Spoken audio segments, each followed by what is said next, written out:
friends, welcome back to another video from Shomu's Biology. In the last video we have talked about how to detect if you are infected with coronavirus. This time I'm going to tell you another test kit. It's about a test kit that will prove whether you have been infected by the coronavirus earlier at some point of your time, near about within 3-4 months back, or 6 months, within 6-7 months back. So in my case, I had a COVID-19 disease on December and I get out of it on December 14. So after that I tested for the, like in our body we have antibody produced after any kind of viral or bacterial infection. So here I tested my antibody and I already made a video on that, and I got to found there is the presence of antibody. But now I want to make sure that after the 6 months, do I still have those antibody to fight against COVID-19, because I have not taken vaccine yet. The reason behind it is that Indian government has a rule earlier that those people who already incurred this infection must be vaccinated after 6 months. Then they change the rule and say that they will be vaccinated after 3 months. So I want to make sure that whether for the 6 months period of time whether I still have those antibody in my body or not. And there are two types of antibody that we always look for. One is IgM, another one is IgG. Two different types. IgM is produced at the beginning and then IgG produced for the second time, which took little time, which takes little delay. But now after 6 months, if I have any, I must have both of them, or I may not have any of them. So let's see what is the situation. And here the kit I'm going to talk about is this kit. Let me show you the details about this. Okay, so this is a CDAC Life Care COVID-19 IgM IgG kit. You can easily buy that from their website, and this is a 50 test kit box, and it costs 150 rupees per test per kit. So these are the components for the kit that we're talking about. Okay, so this is particularly the test strip, the cassette. This is wiping swab that we are going to wipe out any dust from our because we are going to take blood from it, just like any of the blood sugar test kits. So that's why it is there. If it's not there, you can still use a cotton and alcohol to sanitize the hand where you prick. This is the pricking needle, and this is again the buffer, okay, which need to be applied to the cassette after the blood is added. And obviously, apart from that, we'll also have the dropper, right? The drop system with which we'll add. The dropper is already present inside this kit box. Okay, so I believe you can see me fine here. So here I'm going to show you a close-up video and close-up view of all these components. Here are the components opened up. This is the swab that we are going to use to wipe our finger from where we take the blood. This is the cassette, this is the buffer, and this is the dropper which is present inside along with this cassette inside of this plastic box. And this is the needle. And remember one thing, that do not touch the tip of the needle. Just twist this tip a little bit. If you twist it a little bit, it will open up, and then you can prick your hand after wiping the finger with this alcohol swab. Okay, so now I'm going to show you how this is going to happen. So you can see this is the place. Okay, so at this moment I'm going to show you the process. So let's first open this alcohol swipe, and you're going to wipe your finger. Okay, wipe your finger properly like this, from where you're going to take the blood. Okay, fine. This is the first step. Step is done. The second step is opening up this and open it. Remember, you need to just keep it and twist it clockwise or anti-clockwise. In this case I have twisted anti-clockwise. So here comes the this is the very thin. So now you are going to take that finger which you have already cleared, and then you are going to just don't apply pressure here, just make it loose and insert it a little bit. It's done. And then keep pressure on it so the blood comes in. See, the blood comes in. It's done. And then what I need to do, I need to simply take this blood.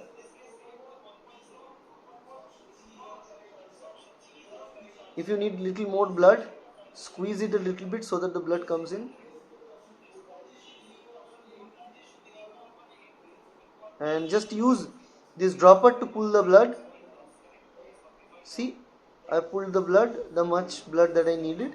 This much is enough. You can see this much is enough. And now this is the cassette, right? And I am going to put this blood here in this in this particular spot here, in this particular spot. So let me place it here. See, like this. Done. All the blood goes in. Okay, so blood is added. Now what I need to add? Some buffer. 2 drops of buffer will do fine. That's it. I put 3 drops of water here, and I allow it to wait and run for a while to see. That's it. So we'll just wait for it in order for the cassette and film to develop. And here you can see the control is moving, as well as there are 2 other things. So you need to wait for some time because this result may take up to 20 minutes. So generally 5 to 10 minutes is fine, but obviously you need to wait till uh, 20 minutes maximum. So this is the control one here, and these are the 2, and the upper one is the IgG, the lower one is the IgM. Okay, let's see the results. It's 15 minutes is over, and here you can see my result. This result, you need to put a little effort to identify the result. You can clearly see there is a very faint band at the 2. If I rotate this camera, you can clearly see the position of the band, I believe. Okay, just imagine this. You can see very faint band at 2. There is no band at 1. So that means 2 means IgG, 1 means IgM. So from that I can understand one thing, that yes, in my case I had this infection 6 months back, and my antibody is not that much enough for the detection with this particular rapid kit. Although I have tested with ELISA method and I found the antibody is present. It's found to be less, but still it is there. Normally after infection it was something like 12 point something and per unit values there, but now that value is 3. So reduced by 1/4 within 6 months, but still is there. You can see very faint band here. I don't know whether you can clearly see it. And there is no band at 1 clearly, because obviously band 1 is for IgM, and IgM is the primary antibody that will be produced, and IgG is the antibody which produced later on, and it takes over IgM. So obviously, yeah, as if you have very old infections, in that case you may find IgG, you may not find even IgG. So it's better that you check after a month or 2 months, or in between 3 months at least after the infection, to get a better result, to see a better result.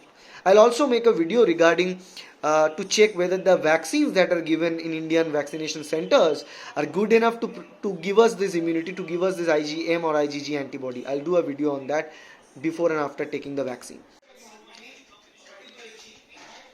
Here you can see that there is a very faint band observed. Okay, I don't know whether you can clearly see this or not, but there is a faint band. If I put it like this, there is a faint band at 2.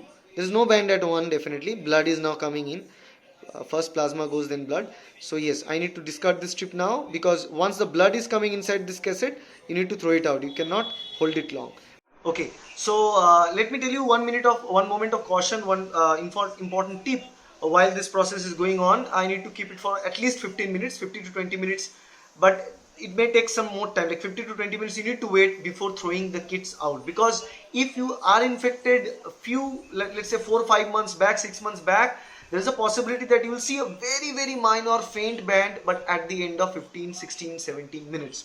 You don't need to consider the results after 20 minutes, but yes, after 15 to 20 minutes, in this time period you can check. Now one more thing that I want to mention is that while you are putting the blood, make sure the blood is of ample amount. Even one simple spot may not be enough. If you have very faint antibody, in that case it cannot be detected. So take at least 2 drops of the blood and take it in the dropper as I showed earlier, and put it into the in the cassette, in the channel. Then it can develop into it. So this result and the type of band that you are going to see will be very dark in the control, because the buffer carries that thing. But in the test pattern, that 1 and 2, IgG and IgM, the band may not be that much strong. So you need to wait and also properly see whether the band is present, because this is not a quantitative analysis, this is a qualitative analysis. It only tells whether you have the antibody or don't have the antibody. It never tells you how much antibody you have, right? For that, obviously you need to go with the other methods of detecting antibody, like ELISA. Okay, so I believe enough time is provided in my case, and let's now check this case. In my case, I actually put my blood in 2 different cassettes to see how the results are there. And in one of the cassettes actually I dropped the blood earlier, and it took some time for me to add the buffer. Meanwhile the blood is already uh, coagulated, so you should avoid that part. The blood should not kept long without adding the buffer. You need to add buffer and blood back to back very fast, okay, in the cassette specimen applicator channel. Okay, so I believe you got this idea. But obviously in this there is a drawback in this cassette, is that in this antibody test kit you need to have a good amount of antibody titer to be visualized. Otherwise, if you have very faint amount, you cannot visualize it. So it's a better tested, I think, in between 3 months after the infection, but post 3 months still I get a very faint band. But yeah, so it's working definitely. And also it's a ICMR approved one. There are also non-approved ones in the market, and this test kit only cost 150 rupees per test. Okay, so that's how easy it is to do at your home. But obviously it will not give you the certificate and all. So obviously if you need to provide certificate, you need to go through RT-PCR test only. It does not replace RT-PCR, but yes, it gives you enough to understand what's going on with your head. And again, as I'm doing an experiment or checking how long it's taking for different patients after vaccination for the antibody to develop. And all my family will be vaccinated this week. So after that I'll continue this study with the after vaccination, before vaccination study of the kit, and after vaccination I want to show you the data of after vaccination, 7 days, 14 days, 21 days and 28 days later, how this antibody titer is growing. Okay, so we'll see that with the next video, other video later on. But for this one, it's it. If you like this video, please hit the like button, share this video with your friends, subscribe to this channel to get more videos like that. Thank you. Bye.